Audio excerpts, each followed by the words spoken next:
পরিমণি। দেখা যাক, সবাই একমত? ঠিক বলেছি তো আমি নাকি? একদমই। এবং আমার মনে হচ্ছে ছবিটা তার খুব পরিচিত একটা ছবি।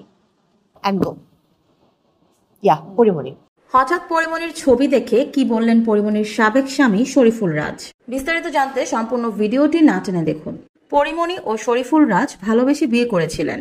সে সময় তারা বলেছিলেন জীবনের শেষ দিন পর্যন্ত একসঙ্গে থাকবেন দুজনে, আর তাদের কবরটাও একসাথেই হবে।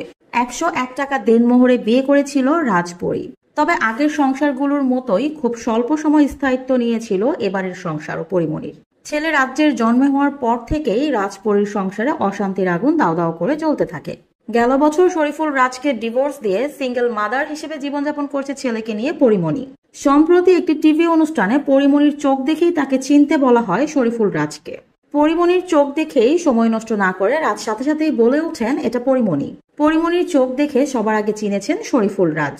ভিডিওটি দেখে কেউ কেউ বলছেন রাজ এখনো পরিমণিকে ভালোবাসে। মনে হয় না পরিমণির জন্য তার মনে কোনো প্রকারের ঘৃণা জমে আছে।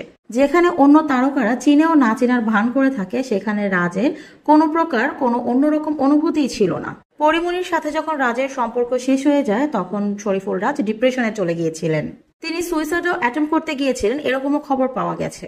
সিনেমা ছেড়ে দিয়ে দূরে কোথাও চলে যাবেন এমনও পরিকল্পনা করেছিলেন এই অভিনেতা। কয়েকজন পরিচালকের চেষ্টায় সেই দুঃসময় কাটিয়ে উঠেছিলেন শরীফুল রাজ। শুটিং সেটে পরিমণির জন্য কান্নাও করতেন শরীফুল রাজ। বেশ কয়েকবারই পরিমণিকে কনভিন্স করার চেষ্টা করেছিলেন রাজ, তবে তাতে কাজ হয়নি।